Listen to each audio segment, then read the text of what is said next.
नमस्कार मंडळी, आपण बघणार आहोत तर आपला पुरुषोत्तम महाराज यांची आपण सर्व माहिती बघणार आहोत. तर ते पुरुषोत्तम पाटील यांचा जन्म आणि बदनापूर जवळ जिल्हा हा 3 मार्च इसवी सन 1928, धुळे 26 जानेवारी इसवी सन 2017 हे एक मराठी कवी आणि केवळ मराठी कवितांना वाहिलेल्या नियमित कालिकाचे संपादक होते. ते मूळचे अंमळनेर तालुक्यातील देहू या गावचे.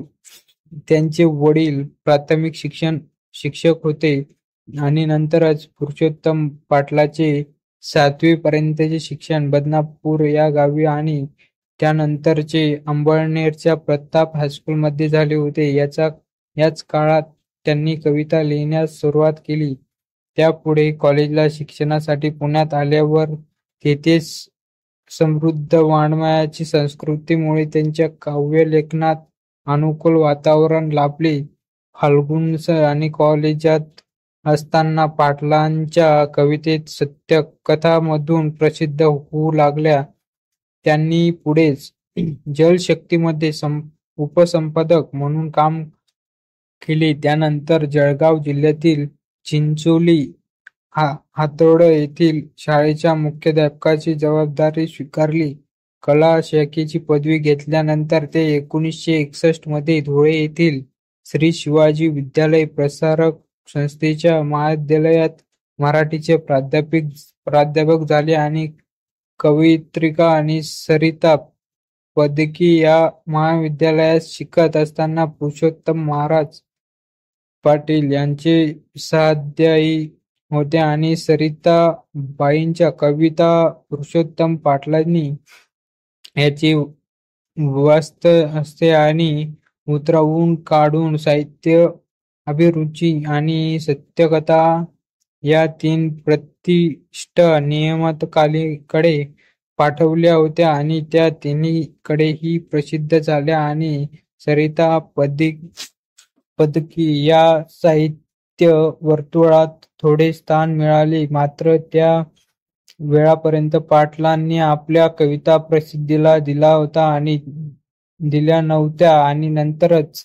पुरुषोत्तम महाराज पाटील यांनी काव्य लेखनाची प्रेरणा बोरकरांसारख्या थोर कवीकडून घेतली असली तरी त्यांनी कविता कुठेही अनुकरणाच्या कुठल्याही प्रथेच्या आहारी गेलेले नाही. पुरुषोत्तम महाराज पाटील हे एक अव्वल दर्जाचे कवी आहेत असे कुसुमाग्रजांनी आणि परिधानच्या प्रस्तावाने म्हटले आहे. सन 1947 पासून काव्यलेखनात करणाऱ्या पुरुषोत्तम महाराज पाटील यांचा पहिला काव्यसंग्रह तळ्यातल्या साऊतल्या आणि 1978 मध्ये प्रकाशित झाला. इसवी सन 1982 मध्ये सत्यकथेचा अवस्था झाला होता आणि नंतरच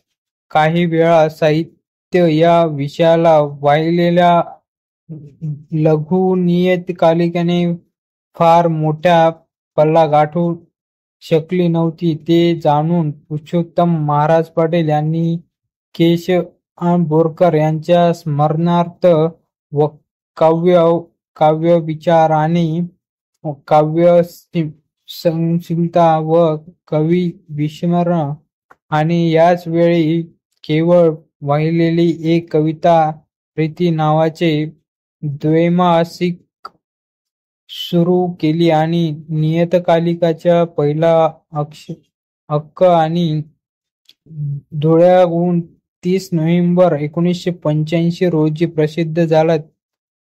त्यापूर्वी पुरुषोत्तम महाराज पाटील अनुद्रुभ आणि मानसिकतेचे 4.5 वर्षे संपादक होते. नंतरच पुरुषोत्तम महाराज पाटील हे स्वतःचे कवी असल्याचे त्यांच्या मनात कवितेसाठी काहीतरी करण्याची उर्मी होतीच. नंतरच शिवम, अनु, ध्रुव आणि नियतकालिकाच्या संपादनाचा अनुभव गाठीशी होता आणि भांडवलावरही केवळ काव्य समीक्षा या वाहिलेल्या या नियतकालिकाचा त्यांनी प्रारंभ केला आणि वाङ्मय आणि नियतकालिकाचा डोलारा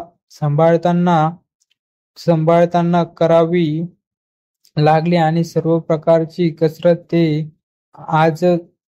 आजतागायत करत आहेत. कविता रतीसाठी कोणत्याही प्रकारची शासकीय मदत वा अनुदान याचे घेतलेले नाही.